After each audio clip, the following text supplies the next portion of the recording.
So, should you work with a spouse? Most definitely not. Well, not true. Sometimes it doesn't work out, but actually it can work out. Let's talk about some of the reasons why it doesn't work and how to make it successful. Hey everybody, I'm Neil Winteregg. Welcome back to the channel. Today I want to talk to you about working with a spouse. How do you make it work? And how do you actually make sure that working with a spouse is successful where you don't kill each other at work or at home after work because you've been working together all day? So first and foremost, is it a good idea to work with a spouse? That is a very personal thing. I personally believe that it can be a good idea. I also think that it can be a bad idea. There are some variables that can enter into working with a spouse. And so today I want to go over some of the basic things that have to be in place to make it successful so that everybody is happy and that nothing goes wrong. The first thing that you have to do when you're deciding to work with a spouse is you have to be able to make sure that if there is a disagreement at the business, because there will be disagreements, even with the great ideas I'm going to be giving you here, you have to make sure that both parties are completely willing to have what happened at work not actually come home with you. And that can be very hard if you work from home together. But the point is when you're working and you're talking about the business and you have a disagreement, that does not then carry over to the dinner table and continue to be used against each other. Some couples can keep life separate from work and personal and being at home with the kids, or, here we are, we're working, we're being professional, we're gonna have an argument and a disagreement, and that's just work related. That's not a personal related matter. Some people cannot have a work agreement not become personal. That is a personality thing that I can't tell you yes or no or have something about. You guys have to decide, are we going to be able to keep this separate if there is a problem? Because let's be honest, in business, there are disagreements. You just have to make sure that it doesn't affect the two different aspects of life. The next thing that you have to do, once you've decided look, we can work together and not kill each other, then there has to be agreements in place as to whose role is going to be what. Now, in some businesses that I've worked with, let's take George. And George is the bricklayer of the business. He is the guy out there doing all of the actual work. He's painting houses, he's laying bricks, he's doing installs on homes for air conditioners, whatever it is that he's doing. But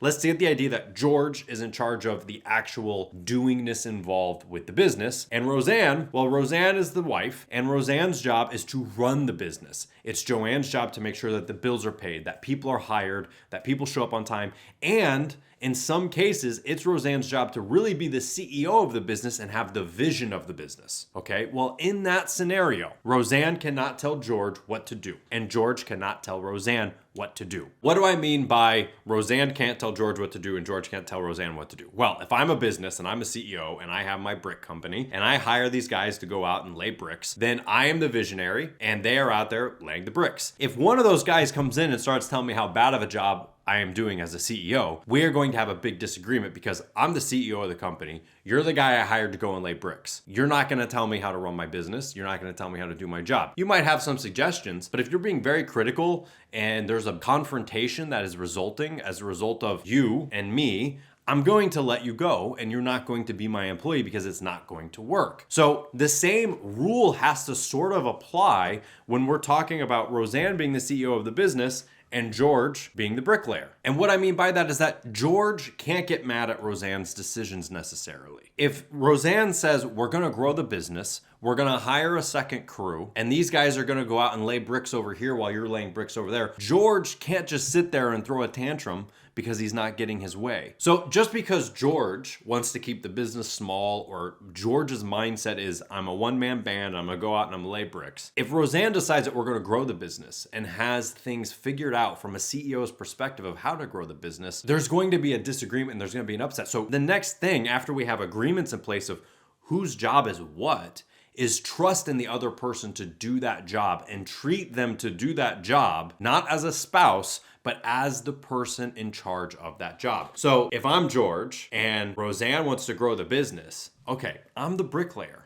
That is my role in this company. It's not the visionary. It's not the overall thing. It's just that I like laying my bricks down. That's what I want to do. And if Roseanne wants to hire a second crew, That's on Roseanne. That's not on me. That's the trust factor to know that that person can be trusted to do their job. Just like Roseanne is not going to show up at the job site and tell George he doesn't know how to mix cement. That would be a problem there. So when you're dealing with spouses, there has to be these agreements and this trust factor that the other person is going to do that job that they are hired to do in that role. It's not your spouse in that degree. Now, if you can treat each other like a spouse and like a CEO and like a bricklayer, life is going to be great. You're gonna have a lot of fun because you really get to go to work with like your best friend all the time and you totally trust him, you totally, enjoy doing it. But the problem enters in when people already have relationship baggage that now becomes business baggage. And then you bring employees into a business baggage situation and the employees don't want to stick around because I'm working for an old married couple who can't stop bickering at each other. And then I'm out on the job site laying bricks and George is just complaining about Roseanne the whole time. I don't want to work in that environment. So you have to look at those types of situations. Now, on the flip side, I've actually seen it where spouses are working together. It's not going very well, and one of them doesn't actually want to be involved in the business.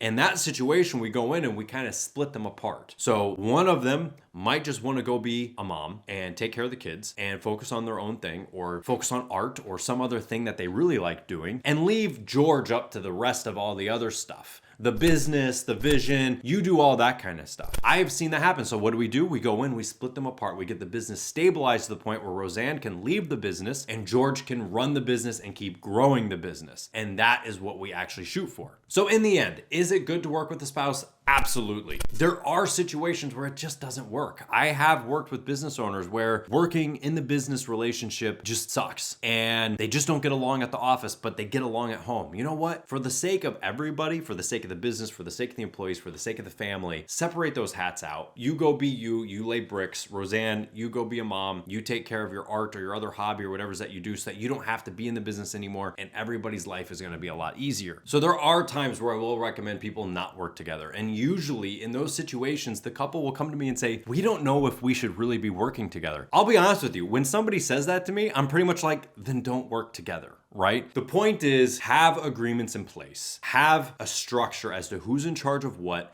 and trust the other person to do that job and to keep those agreements for what their role in the business is. And if George can lay bricks and Roseanne can manage the business and grow the business and keep it profitable and they can do those things amicably, then you've got nothing wrong working together and it can be a lot of fun. Me, having worked with family for almost my whole life, I can tell you it's a blast. And yeah, there are disagreements at times, but they usually resolve themselves really quickly and in a manner that anywhere else I've worked, a problem would continue to go on and on and on. It gets handled and sorted out with family, and then you guys go out and you go to a movie and you go to breakfast and you can laugh about it. Those things do happen, but if there are problems, it might be best to look for an alternative. Here at Matterhorn, what we actually help people with is stabilize the business, and sometimes stabilizing the business out makes those disagreements kind of go away, and it's kind of like, oh, now things are where we want them to be. We can work together because now we're not bickering about whose fault it is that the business is doing bad. So there are times where there's bickering and there's all this, and then we stabilize things, and now all of a sudden it's like we have a clean slate and everybody's happy with each other. That is doable and that can happen. You just have to find out for yourself what's going to work for you and in your situation. If you are currently struggling working with a spouse, call this hotline. Just kidding. Just contact us. We'll be able to help you square it away, get it all sorted out, and be sure you leave a thumb up, comment down below, and I will see you next time. I'm the CEO, and you are the guy doing the work.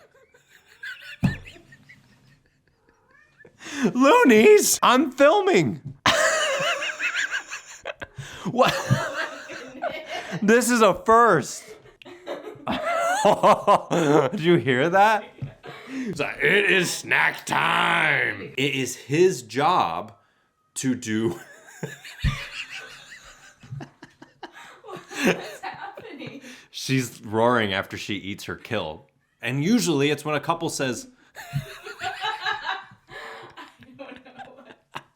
Looney Tunes. You're just excited. Yes, you're just excited. Okay, I have an idea. Come here.